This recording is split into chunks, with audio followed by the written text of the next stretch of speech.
ॐ नमः सिद्धेभ्यः।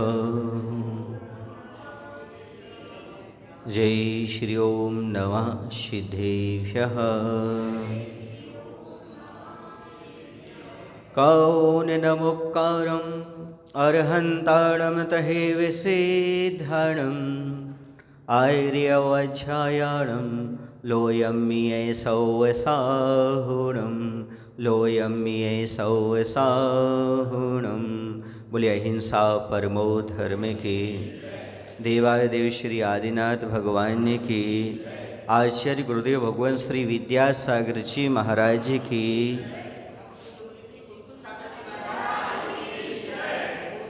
आज हम सम्यक दर्शन के आधार पर पढ़ेंगे जीवों का गमन आगमन।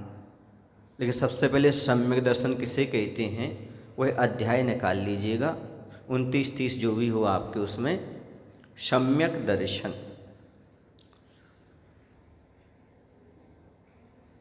तो सम्यक दर्शन किसे कहते हैं? ये बहुचर्चित शब्द है जैन दर्शन में। इस सम्यक दर्शन का जीवन में इतना महत्व है मोक्ष मार्ग में, जितना कि मकान के निर्माण में फाउंडेशन का नींव का महत्व होता है।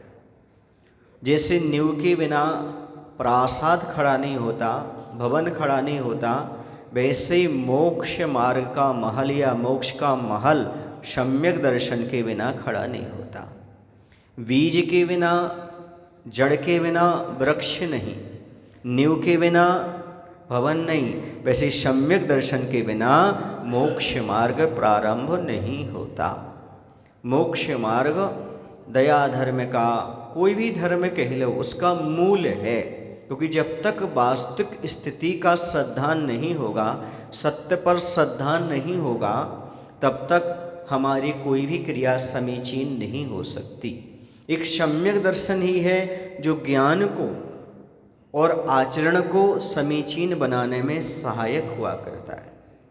आचार्य के शब्दों में कहें तो ज्ञान को सम्यक्तपना शिक्षण प्रशिक्षण से प्राप्त नहीं होता, बल्कि सच्ची श्रद्धा रखने से सम्यक दर्शन प्राप्त करने से हो जाया करता है। हमारे पास कितना भी ज्ञान हो, कितना भी आचरण हो, लेकिन जब तक श्रद्धा नहीं है तब तक वह ज्ञान और चारित्र सम्यक नहीं माना जा सकता। इंद्रभूति के पास 500 शिष्य थे, उसके पास इतना क्षयोषण था, सौधर्मिंद्र ने ज्ञान लगाया कि यही मात्र भगवान की दिव्य ध्वनि को झेल सकता है। अभी 66 दिन बीत रहे हैं, लेकिन कोई भी दिव्य ध्वनि को झेलने वाला नहीं, इसलिए भगवान की दिव्य देशना नहीं हो रही। ये चिंता हो गई, अवधि ज्ञान से जाना। तो ये सब क्षमता किसके पास है? इंद्रभूति के पास। अभी लेकिन उसका मिथ्यात्व है, देवशास्त्र गुरु पर अभी श्रद्धा नहीं है। क्या करें? उसके पास जाकर के प्रश्न रख दिया, 6 द्रव्य 7 तत्व 85 काय, ये बताओ क्या है? तो उसे तो आता नहीं था ये, क्योंकि जैन दर्शन की ABCD नहीं आती थी। उसने कहा चलो, अहंकार में उसने बोला तुम्हारे महावीर को ही हम उत्तर देते हैं, चलते हैं, तुम्हें उत्तर नहीं देते। और आ गया वो समोषण के पास। भवितव्यता अच्छी थी, सब नियोग बनना था, और जैसे ही मान स्तंभ के पास आया उसका मान गल गया, सम्यक दर्शन की प्राप्ति हो गई। और जैसे ही समोषण में प्रवेश किया तो भगवान से शास्त्रार्थ तो दूर रहा, हाथ जोड़ करके बोलता दीक्षां देहि, मुझे दीक्षा प्रदान करो। उसके पास इतना अच्छा उस समय ज्ञान था। जैसे उसने दीक्षा ली और उससे मना परे ज्ञान की प्राप्ति हो गई, वो गौतम स्वामी बन गए। क्या बन गए? गौतम स्वामी गणधर बन गए। ये सब सम्यक दर्शन का प्रभाव है। इतना सारा ज्ञान होते हुए, 500 शिष्य होते हुए भी मिथ्यात्व है तो कुछ प्रोग्रेस नहीं है, और सम्यक दर्शन है तो तत्काल प्रोग्रेस हो जाती है, प्रगति की मार्ग पर बढ़ जाता है, मोक्ष मार्ग पर। तो सबसे पहले मोक्ष मार्ग में सम्यक दर्शन चाहिए। सम्यक दर्शन के बिना कुछ नहीं। मोक्ष महल की प्रथम सीढ़ी या विन ज्ञान चरित्रा।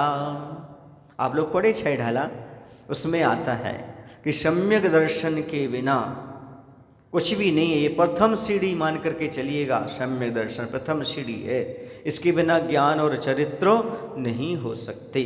तो हम समझे सम्यक दर्शन किसे कहते हैं। हम समझेंगे चारों अनुयोग के अनुसार इसकी क्या क्या परिभाषाएं हैं। तो सबसे पहले सम्यक दर्शन का अर्थ होता है सच्चा श्रद्धान, समीचीन श्रद्धान, प्रतीति, रुचि आदि आदि किसी भी नाम से हम इसे पुकार सकते हैं। इसी को श्रद्धा कह लो, इसी को विश्वास कह लो, इसी को प्रतीति कह लो, इसी को रुचि कह लो, एक अर्थवाची है। सम्यक दर्शन का अर्थ होता है सच्चे देव, शास्त्र और गुरु का 3 मूर्ता व 8 मद से रहित और 8 अंगों से सहित श्रद्धान करना सम्यक दर्शन है। श्रद्धानम परमार्थानाम माप्तागम तपोव्रताम त्रिमूढ़ापूर्णमष्टांगम सम्यक दर्शन मस्मयम। आचार्य समंतभद्र स्वामी कहते हैं शावकाचार्य ग्रंथ में कि सच्चे देव, शास्त्र, गुरु का 3 मूर्ता, 8 मद से रहित, 8 अंग सहित श्रद्धान करना सो सम्यक दर्शन है। अब 3 तत्व हैं आपके सामने। देव, शास्त्र, गुरु एक तत्व मान लीजिएगा, 7 तत्व जीव आदि 7 तत्व दूसरे मान लीजिएगा, और आत्म तत्व ये तीसरा मान लीजिएगा। ठीक है ना। इन तीनों तत्वों पर श्रद्धान करना सो सम्यक दर्शन है। समझ में आया आपको। अब ये निश्चय और व्यवहार इस सब में परिभाषा घटित हो जाएगी। कैसे घटित हो जाएगी?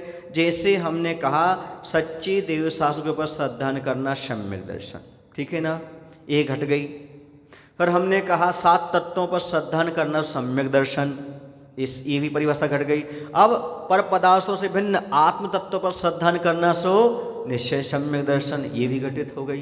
तो 3 तत्वों को हमेशा याद रखना। सम्यक दर्शन प्राप्त करने से पहले, उसको समझने से पहले 7 तत्व, देवशास्त्र, गुरु तत्व और आत्म तत्व, इसका ध्यान रखोगे। इन पर श्रद्धान करना ही सम्यक दर्शन है। और उसकी परिभाषा में व्यवहार और निश्चय आदि बना करके चलें, वो बात अलग है। चलिएगा, चारों अनुयोग में सम्यक दर्शन की क्या परिभाषाएं हैं। तो सबसे पहले प्रथमानुयोग के अनुसार चलते हैं। तो प्रथमानुयोग के अनुसार सच्चे देव, शास्त्र, गुरु पर श्रद्धान करना सो सम्यक दर्शन है। सच्चे देव किन्हें कहते हैं? किन्हें कहते हैं? जो बीतरागी, हितोपदेशी और सर्वज्ञ होते हैं, उन्हें हम सच्चे देव कहा करते हैं। जो 18 दोषों से रहित होते हैं, ऐसे सच्चे देव कहलाते हैं। शास्त्र जो इनके द्वारा कहा गया हो, किनके द्वारा? सच्चे देव के द्वारा आप्त या अरहंत परमेश्वर द्वारा कहा गया हो, गणधर परमेष्टि के द्वारा गूंथा गया हो, और मुनियों के द्वारा उसको लिपिबद्ध किया गया हो या कंठ में धारण किया गया, उसे आगम कहते। आगम, आगम, आ माने आप्त द्वारा कहा गया, आप्त माने सच्चे देव द्वारा कहा गया, गा माने गणधर परमेश्वर द्वारा गूंथा गया, मा माने मुनियों द्वारा धारण किया गया। आपकी अभी आएंगी, एक एक करके पूरा विषय आएगा। 8 मद भी आएंगे, 3 मूर्ताएं भी आएंगी, लोक मूर्ता आएगी, देव मूर्ता आएगी, गुरु मूर्ता आएगी। ये 3 मूर्ताएं, ठीक है। आगे एक एक करके क्लियर होगा पूरा। तो अपना विषय ये चल रहा था, कौन सा? शास्त्र। तो सच्चे आमा ने आप्त द्वारा कहा गया, सच्चे देव द्वारा कहा गया।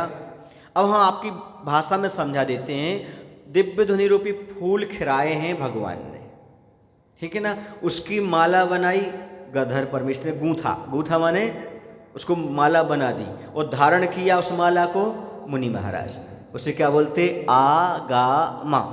फूल किन्ने खिराए? अरहंत परमेष्टि, आप सच्चे देव ने। और उसकी माला किन्होंने बनाई? गूंथा किसने?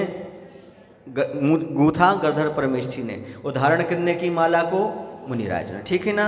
ये आगम का भाव हो गया। और मैं तो कहता हूँ, जो कहे तुम्हारा गम आ, मतलब अब आपका गम पूरा जो ले ले, उसका नाम है आगम। अर्थात स्वाध्याय करने से हमारा दुख दर्द सब समाप्त हो जाता है।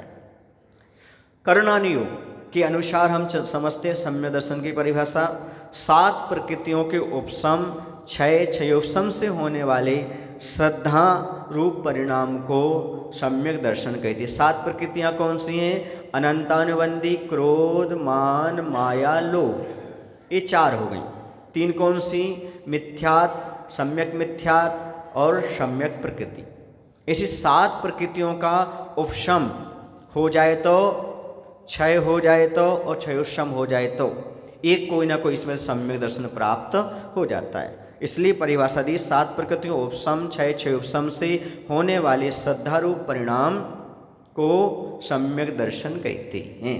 चरणानी योग के अनुसार प्रशम, संवेग, अनुकंपा और आस्तिक का भाव होना सो सम्यक दर्शन कहलाता है।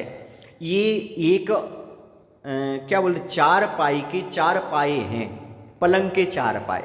सम्यक दर्शन पलंग है, उसके 4 पाए हैं।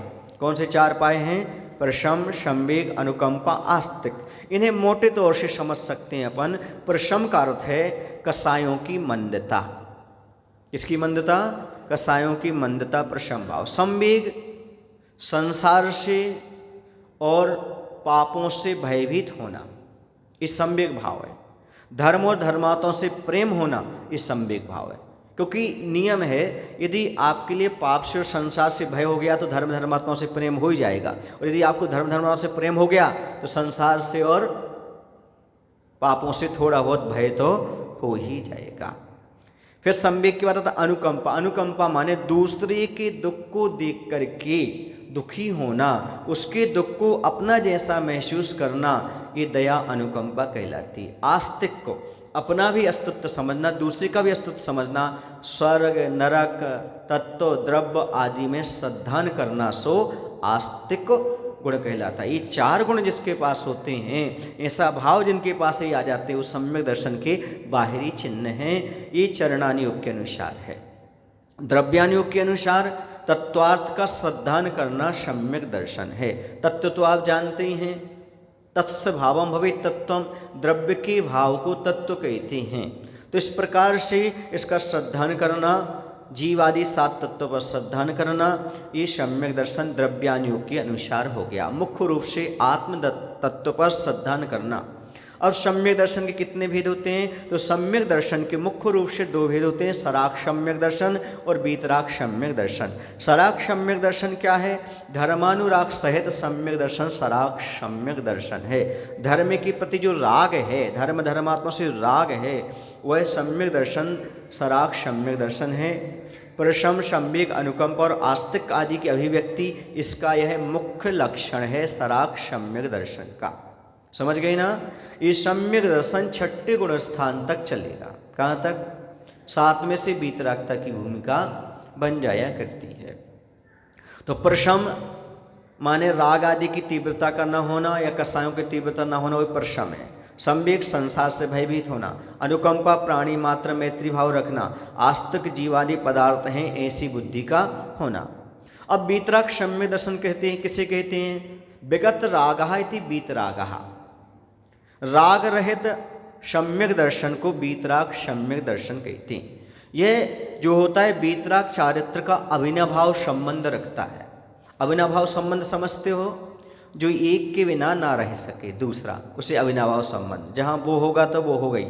जैसे कि धुआं बिना अग्नि के नहीं रह सकता। अग्नि तो रह सकती है बिना धुएं के, लेकिन हाँ, ऐसे ही सम्यक दर्शन वीतराग सम्यक दर्शन वीतराग चारित्र के साथ ही रहेगा।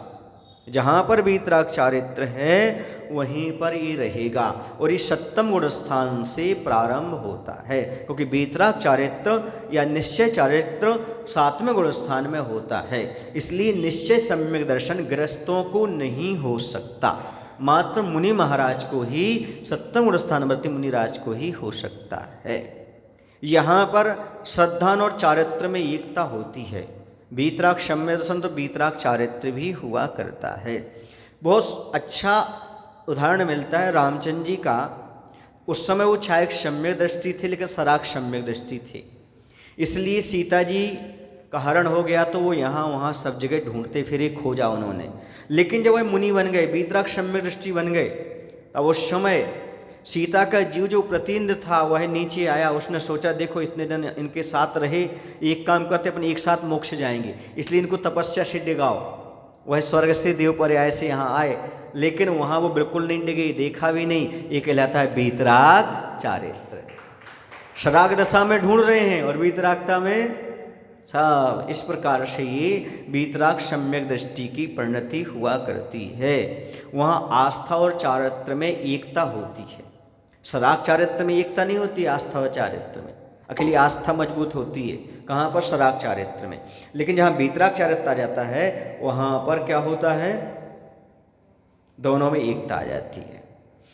व्यवहार सम्यक दर्शन और निश्चय सम्यक दर्शन किसे कहते हैं? दो भेद ऐसी भी समझे तो शुद्ध जीव आदि तत्वार्थों का श्रद्धानुरूप शराग सम्यक्त व्यवहार सम्यक्त जानना चाहिए और वीतराग सम्यक्त निश्चय सम्यक्त जानना चाहिए। समझ में आया आपको? क्या समझ में आया? व्यवहार सम्यक दर्शन सराग सम्यक दर्शन मान लो, और निश्चय सम्यक दर्शन वीतराग सम्यक दर्शन को स्वीकार कर लो। इस प्रकार से कहा। अब सम्यक दर्शन की उत्पत्ति की अपेक्षा कितने भेद होते हैं? तो उत्पत्ति की अपेक्षा दो भेद होते हैं। समझ गए ना? तन्य सर्गादधिगमाद। वाह, आप लोग पढ़ते हैं तत्व सूत्र में। वह कैसे होता है? निसर्गज सम्यक दर्शन, और दूसरा अधिगमज। निसर्गज क्या है? बाई नेचुरल निसर्गज, और बाई लर्निंग यानी सीख करके जो होता है वह कहलाएगा अधिगमज। तो निसर्गज सम्यक दर्शन की परिभाषा बनेगी जो पर के उपदेश के बिना, नेचुरल है ये, दूसरे को उपदेश नहीं चाहिए इसमें। हाँ, जिन बिंब दर्शन, वेदना अनुभव, जिन महिमा दर्शन आदि से उत्पन्न होता है उसे निसर्गज सम्यक दर्शन कहते हैं। किसी ने उपदेश नहीं दिया, मात्र जिनेन्द्र भगवान के बिंब की दर्शन कर लिए तो सम्यक दर्शन की प्राप्ति हो सकती है। वेदनानुभव ये आपको नहीं होगा, ये सम्यक दर्शन ये मात्र नरकों की अपेक्षा लिया। वेदना कहाँ लिया? क्योंकि आपको इतनी वेदना नहीं होती कि सम्यक दर्शन का कारण बने।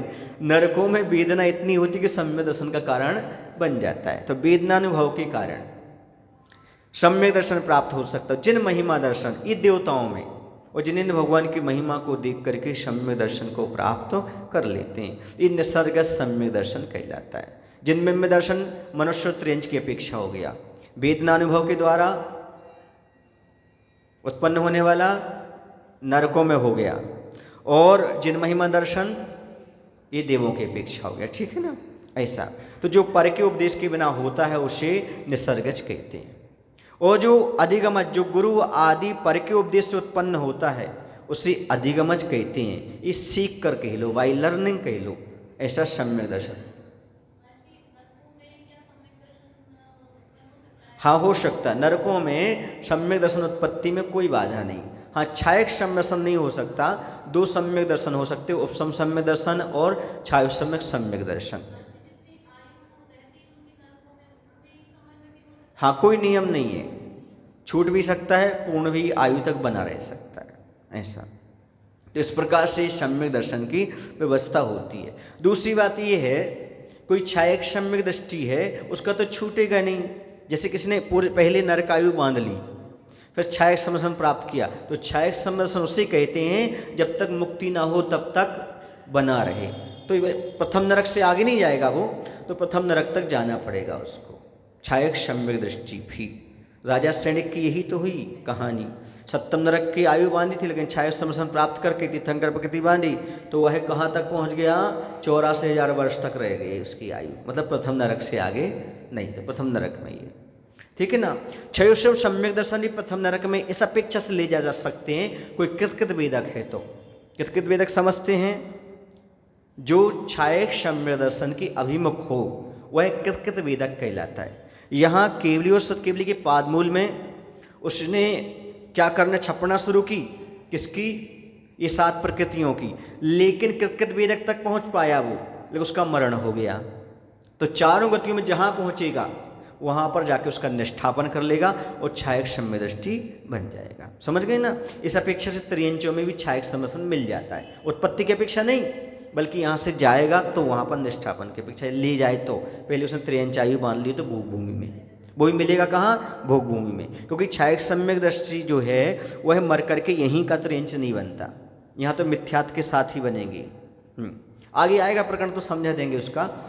अब जो रहेंगे उनको ठीक है, नहीं रहेंगे उनको अलग। अब गैरतगंज वाले जब आए तब उनको तब मिला, नहीं तो वो देख लेंगे, क्योंकि यूट्यूब के माध्यम से तो आजकल सब देखने को मिल जाता है। तो यहाँ पर विषय चल रहा था कि अधिगम सम्यक दर्शन माने पर के उपदेश से, गुरु आदि के उपदेश से ग्रहण किया जाता है। निसर्ग जो अधिगमज में अंतरंग निमित्त क्या है? ये तो बाह्य हो गया, अंतरंग क्या है? तो दोनों ही सम्यक्त्व में मिथ्यात्, सम्यक मिथ्या, सम्यक प्रकृति और अनंतानुबंधी चतुष्को, इन 7 प्रकृतियों का उपशम क्षय, क्षयोपशम होना अंतरंग निमित्त माना जाता है। समझ गई ना? जो 7 प्रकृति हम आपको पहले बता चुके हैं, उनका क्षय उपशम क्षयोपशम होना जरूरी है। इसे समझने की आवश्यकता है। किसे समझने की? क्षय उपशम क्षयोपशम ये क्या चीज़ है? आप लोगों को लग रहा होगा कि ये क्या चीज़ है। कुछ लोगों को सुनो, एक मिनट सुनो। आत्मा में कर्म है, क्या है? जैसे पानी में गंदगी है, उसमें कीचड़ वगैरह है। समझ में आ रहा आपको कि नहीं आ रहा है? तो उसमें जो है मटमैला टाइप का है, आधा नीचे बैठ गया और आधा उसमें थोड़ा सा उसमें गंदगी अभी है। ये कहलाएगा छायोशमिक। कुछ एक प्रकृति का उदय रहता है, सदवस्था रूप क्षयोपशम रहता है, और उन्हीं प्रकृति का क्षय रहता है कुछ का। इस प्रकार से ये कुछ बैठ गया, कुछ जो है उसमें मैला है, मटमैला थोड़ा सा, तो ये कहेगा छायोशमिक। अब पूरा का पूरा नीचे बैठ गई गंदगी, अब स्वच्छ पानी आ गया, ये हो गया उपशम। उपशम माने दब गया, गंदगी क्या हो गई? कर्म क्या हो गए? दब गए, ये कहलाएगा उपशम। अब क्या हो गया? उस पानी को अपन ने दूसरे बर्तन में नितार लिया, गंदा वहीं रह गया, अब दोबारा इसमें गंदगी नहीं आएगी, ये हो गया छायक। समझ गए ना? अब दोबारा उसमें किसी प्रकार की मलिनता नहीं हो, छायक हो। आ गया ना? कौन कौन सा बताया हमने? पहला छायोशमिक मटमैला, उपशम जो बिल्कुल शांत बैठ गया, निर्मल पानी। अब पूर्ण निर्मल हो गया, अब कभी गंदगी नहीं आएगी, वो हो गया छायक। ठीक है ना? क्षय हो गया पूरा प्रकृतियों का। अब यहाँ पर चलते हैं तो अंतरंग निमित्त की अपेक्षा से सम्यक दर्शन के कितने भेद हैं? ये उत्पत्ति की अपेक्षा 2 बता दिए, और व्यवहार निश्चय बता दिया, और वीतराग और सराग बता दिए। अब यहाँ पर बता रहे हैं अंतरंग निमित्त की अपेक्षा, तो 3 भेद हैं: उपशम सम्यक दर्शन, क्षयोपशम सम्यक दर्शन और छायक सम्यक दर्शन। उपशम सम्यक दर्शन के कितने भेद हैं? तो उपशम सम्यक दर्शन के 2 भेद हो जाते हैं, प्रथमोपशम सम्यक्त और द्वितीयोपशम सम्यक्त। प्रथमोपशम सम्यक दर्शन क्या कहलाता है? ये अनादि मिथ्या दृष्टि तो 5 प्रकृति को उपशम करता है इसमें, और सादी जो मिथ्या दृष्टि है वह 5, 6 या 7 प्रकृति को उपशम करता है। इसकी विशेषता ये है, अनादि मिथ्या दृष्टि समझ रहे हैं आप लोग? जिसने आज तक सम्यक दर्शन प्राप्त नहीं किया उसे बोलेंगे अनादि मिथ्या दृष्टि। और जो एक बार सम्यक दर्शन प्राप्त करके छोड़ दिया, उसने फिर प्राप्त करने जा रहा है, वह कहलाएगा सादी मिथ्या दृष्टि। समझ में नहीं आया आपको? अनादि काल से जब से जीव है, जब से उसने सम्यक दर्शन प्राप्त नहीं किया, वो कहलाएगा अनादि मिथ्या दृष्टि।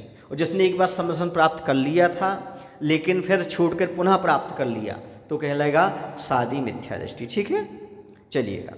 अब यहाँ पर प्रथम सम्यक दर्शन, मिथ्या दृष्टि जीव को जो दर्शन मोहिनी की 3 प्रकृति, दर्शन मोहिनी की 3 प्रकृति कौन कौन सी हैं? मिथ्यात्, सम्यक मिथ्या, सम्यक प्रकृति एवं अनंतानुबंधी क्रोध, मान, माया और लोभ, इन 7 प्रकृतियों के उपशम से जो सम्यक दर्शन होता है उसे प्रथमोपशम सम्यक दर्शन कहते हैं। यह चारों गतियों की जीव को हो सकता है, नारकियों को भी हो सकता है, त्रिंचों को भी हो सकता है, मनुष्यों को भी और देव को भी। चारों गतियों के जीव अपनी अपनी गति में इस प्रथमोपशम सम्यक दर्शन को प्राप्त कर सकते हैं। समझ गए आप लोग? अब यहाँ पर दूसरा था द्वितीयोपशम सम्यक। कौन सा सम्यक दर्शन? द्वितीयोपशम सम्यक दर्शन। क्षयोपशम सम्यक दर्शन के अनंतर पहले उसके पास क्षयोपशम सम्यक दर्शन होगा, उसके बाद उपशम सम्यक दर्शन होता है, उसी द्वितीयोपशम सम्यक दर्शन कहते हैं। यानी पहले उसके बाद क्षयोपशम सम्यक दर्शन था, उसी से उसने क्या बना लिया? द्वितीयोपशम सम्यक्त बना लिया। यह भी 7 प्रकृतियों के उपशम से होता है। इसमें भी दो मत आते हैं। क्या आते हैं? दो मत। सप्तम गुण स्थानवर्ती मुनि यदि उपसम श्रेणी चढ़ें तब उनको छायक सम्यक दर्शन या द्वितीयोत्सव सम्यक दर्शन आवश्यक होता है। द्वितीयोत्सव सम्यक दर्शन के बिना वो श्रेणी नहीं चढ़ सकते। कौन सी? उपसम श्रेणी चढ़ना है तो, क्योंकि उपसम श्रेणी को उपसम सम्यक दृष्टि भी चढ़ सकता है और छायक सम्यक दृष्टि भी चढ़ सकता है, लेकिन छपक श्रेणी को तो मात्र छायक सम्यक दृष्टि चढ़ेगा, इसलिए यहाँ पर उपसम श्रेणी शब्द दिया। मुनि यदि उपसम श्रेणी चढ़े तब उनको छायक सम्यक दर्शन या द्वितीय सम्यक दर्शन आवश्यक होता है। अब यहाँ पर दो मत कैसे हैं? तो अन्य आचार्यों के मतानुसार द्वितीयोत्तम सम्यक दर्शन चतुर्थ गुण स्थान से सप्तम गुण स्थानवर्ती छयोत्तम सम्यक दृष्टि प्राप्त कर सकता है। धवला जी पुस्तक में और कार्तिकानुपेक्षा टीका में और मूलाचार टीका में ऐसा आया है कि द्वितीयोत्तम सम्यक दर्शन चतुर्थ गुण स्थान से सप्तम गुण स्थानवर्ती छयोत्तम सम्यक दृष्टि जीव को होता है। और कुछ आचार्यों का कहना है जो सम्यक दर्शन जो है द्वितीयोत्तम सम्यक दर्शन सप्तम गुण स्थानवर्ती मुनिराज को जो श्रेणी चढ़ने के अभिमुख है उनको होता है, ऐसा भी उल्लेख मिलता है। दोनों प्रमाण हमारे लिए स्वीकार्य हैं, ठीक है ना। इस प्रकार से अब सर्वप्रथम जीव कौन सा सम्यसन प्राप्त करता है? तो सर्वप्रथम जीव प्रथमोसम सम्यक दर्शन प्राप्त करता है। कौन सा? प्रथमोसम सम्यक दर्शन को प्राप्त करता है। क्यों? क्योंकि उसका नाम ही है प्रथम। क्या नाम है उसका? प्रथम। कोई अनादि मिथ्या दृष्टि जीव है तो सबसे पहले देशना लब्धि पूर्वक इसी को प्राप्त करेगा। प्रथमोत्तम एवं द्वितीयोत्तम सम्यक दर्शन प्राप्त करने के स्वामी कौन है? अब थोड़ा ये समझ लो आप, यहाँ पर कोई भी जीव है तो उससे जब पहली बार सम्यक दर्शन प्राप्त होगा तो उपदेश पूर्वक ही होगा, देशना लब्धि पूर्वक ही होगा, उसके बिना संभव नहीं। इसलिए आप लोग कहते गुरु के बिना जीवन शुरू नहीं, क्योंकि जब तक गुरु का उपदेश नहीं मिलेगा तब तक उसे प्रथम सम्यक दर्शन प्राप्त नहीं होगा, तो जीवन शुरू नहीं होगा।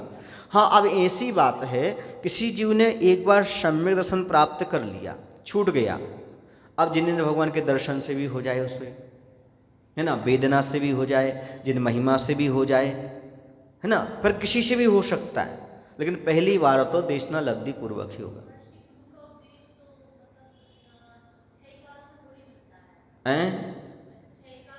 हाँ, तो मैंने कब कहा? पहले कर लेगा वो, पर उसके बाद आएगा तो यहाँ कर लेगा। जरूरी थोड़ी, अभी तो बहुत से अनादि मिथ्या दृष्टि जीव पड़े हैं। हाँ, अभी क्या बात कर रहे हैं आप? बहुत सारे अनादि मिथ्या दृष्टि हैं। हाँ, अभी तो अनंत संसार है, अनंत अनंत निकल गए और अनंत अनंत सिद्ध होंगे, फिर भी अनंत संसार बना रहेगा। अनंत इसी का नाम है। किसका नाम है? अनंत। जिसमें से जीव राशि निकलती जाए और आय ना हो, व्यय आय ना हो, व्यय होता रहे, फिर भी जीवों का तय बना रहे, उसी का नाम तो अनंत है। आप क्या समझ रहे हो? जो आपके पास आलू होता ना, आलू वगैरह जमीकंद, उसमें आप सुई को चुभाइए, सुई की अग्र जो भाग है उसमें जितना आलू का भाग चिपक जाए, कितना चिपकता है आपको समझ नहीं आया ना? राई के दाने से भी छोटा चिपक जाए, उसमें इतने जीव होते हैं, यदि वो कबूतर का आकार ले लें तो पूरा जम्बूद्वीप भर जाए। समझ में आ रहा आपको? इतने जीव होते हैं। समझ में आ रहा है? ये एक आलू के एक सुई की नोक के बराबर भाग की बात कह रहे हैं अभी आपके लिए।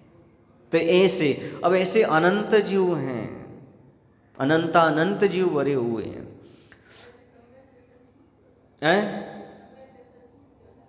सम्यसन छूट क्यों जाता है?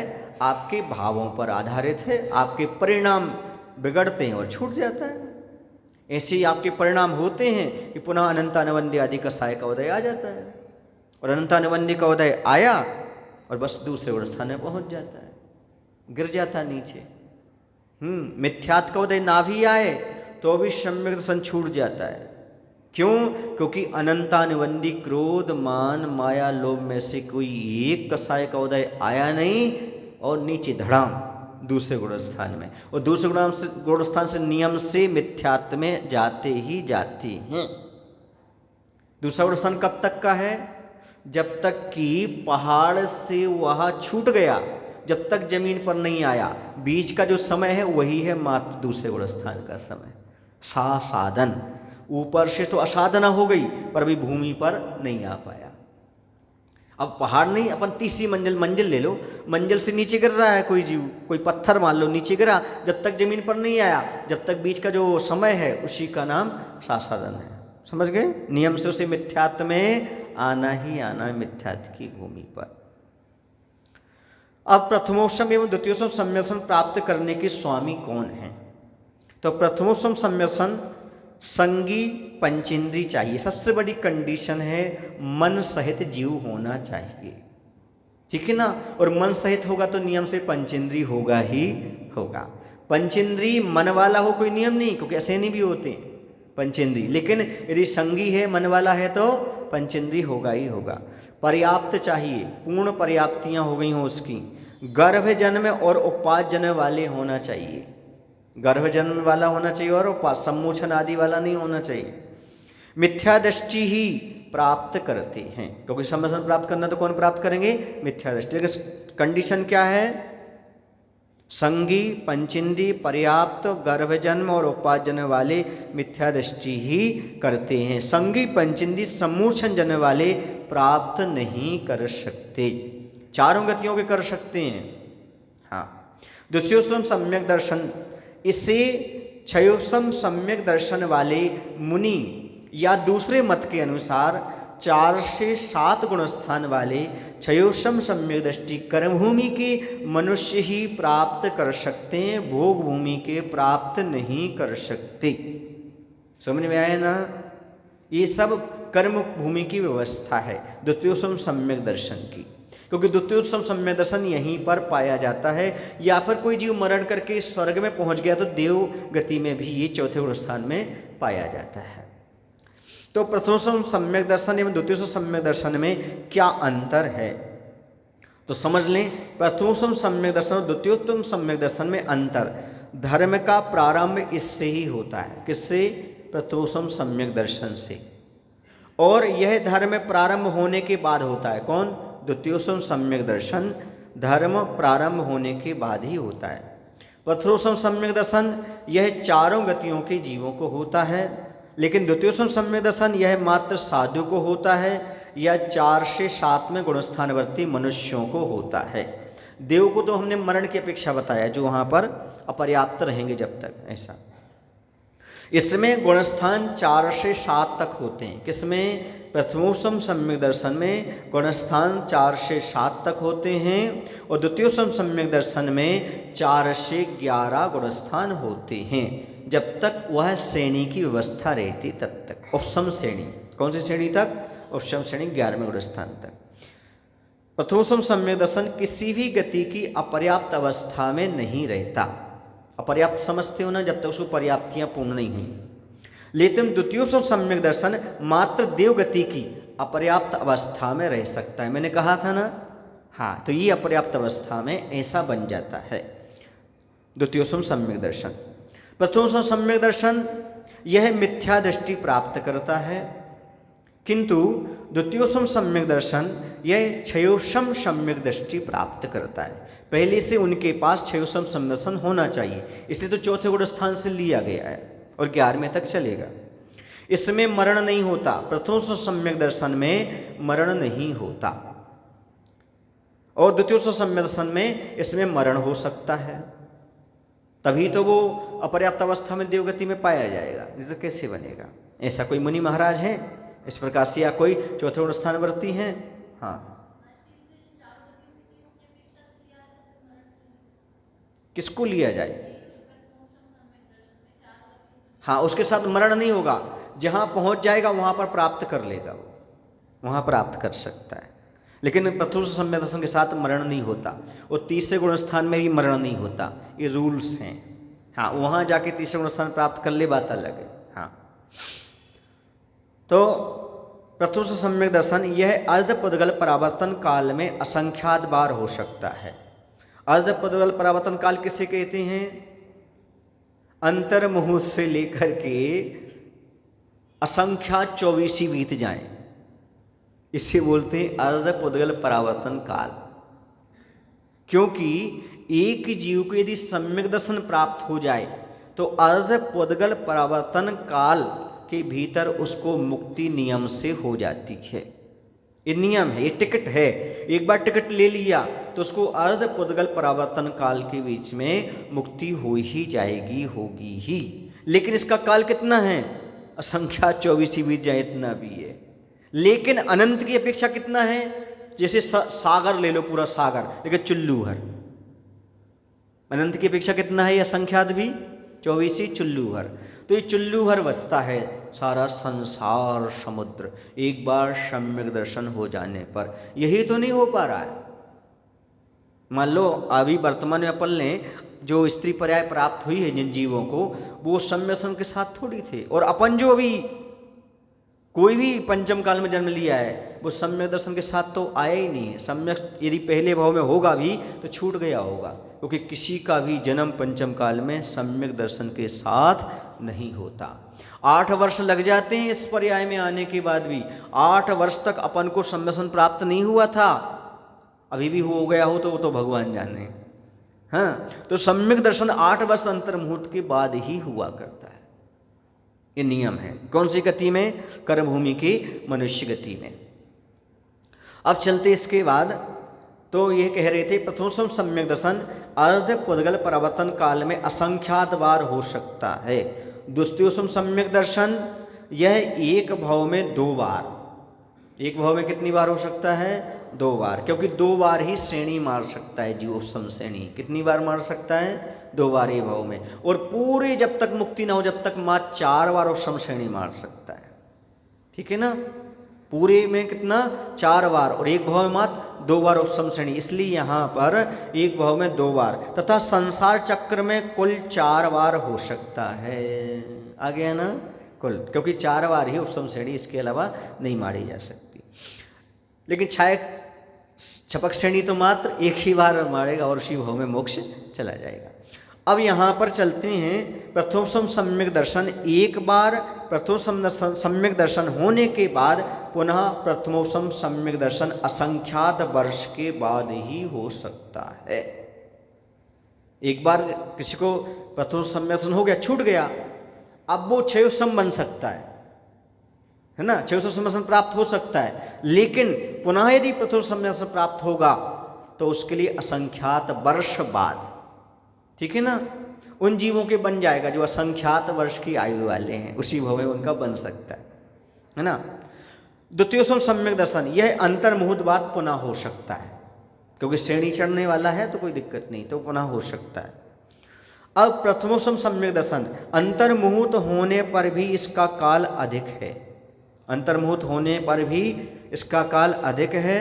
और द्वितीयोत्तम सम्यक दर्शन इसका काल प्रथमोत्तम सम्यक दर्शन के काल से संख्यात गुणाहीन है और कम है इसका।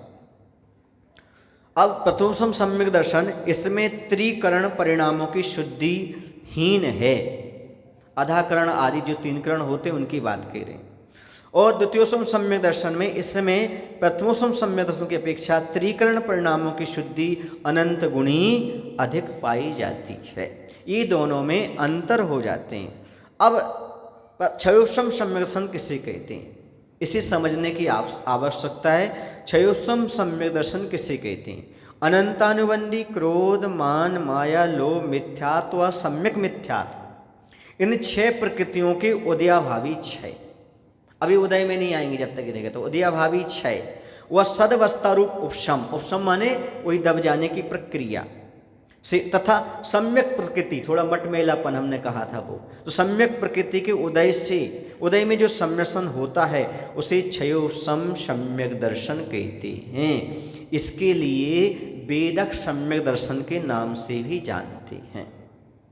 तो सबसे पहली कंडीशन क्या है? अनंतानुबंधी क्रोध, मान, माया, लोभ, मिथ्यात्व और सम्यक मिथ्यात्व, इन 6 प्रकृतियां, इनकी उदयाभावी क्षय।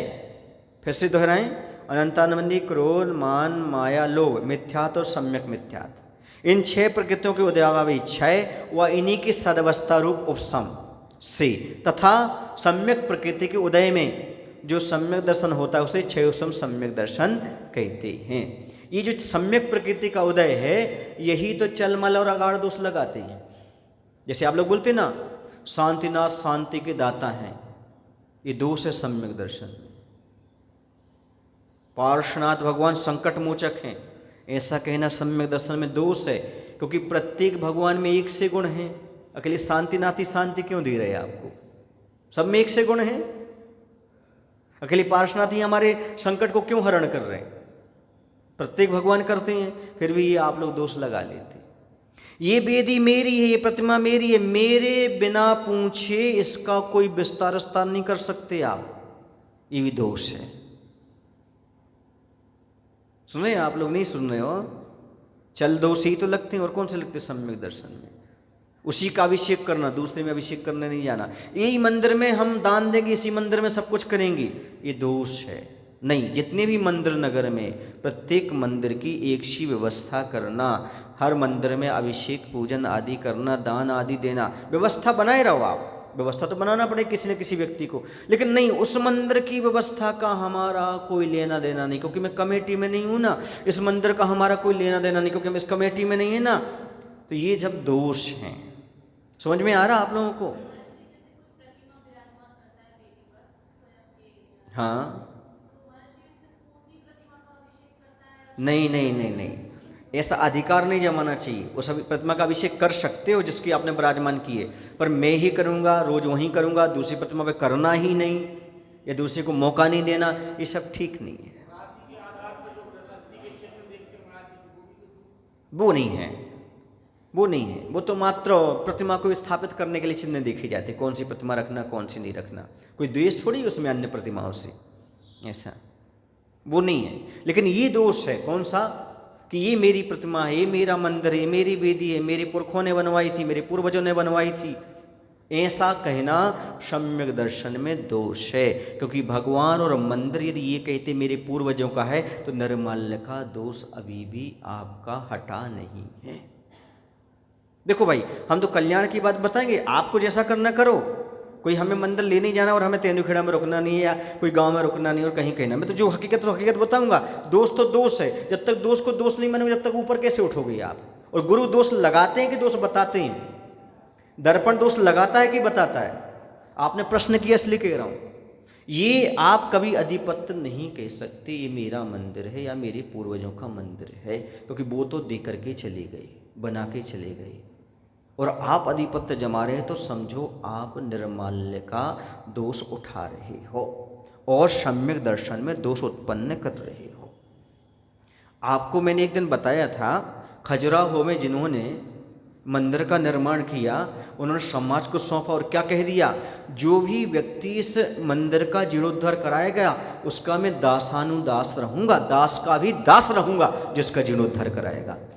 मतलब जीर्णोद्धार की स्वतंत्रता समाज पर छोड़ दी। ऐसा नहीं कि मैं ही करूँगा, मेरा वंश ही करेगा, मेरे बिना पत्ता नहीं हिल सकता, मुझे बुलाओ, ऐसा हो, ये नहीं, कुछ नहीं। ये तो अब सामाजिक व्यवस्था है, उन्हें जैसा जो विस्तार करना, जो कुछ करना वो सब कर सकते हैं, स्वतंत्र हैं। यदि आपके बिना नहीं कर रहे हैं तो समझ लेना आप अधिपत्य जमा रहे हो और आप निर्माल्य का दोष लगा रहे हो। इसके साथ साथ इतना ही नहीं, बल्कि आप सम्यक दर्शन आपके पास है कि नहीं, इसका भी हम कोई प्रमाण नहीं दे सकते। आप धर्मात्मा हो कि नहीं, ऐसा हम कह ही नहीं सकते। ठीक है, इतना ही पर्याप्त समय हो गया। बोलो महावीर भगवान की जय, आचार्य विद्यासागर जी महाराज जी की जय। बोधि समाधि परिणाम शुद्धि स्वात्मोपलब्धि शिव सौख सिद्धि चिंता मनिम चिंतित वस्तु दाने त्वां वन्दे मानस ममास्तु देवी।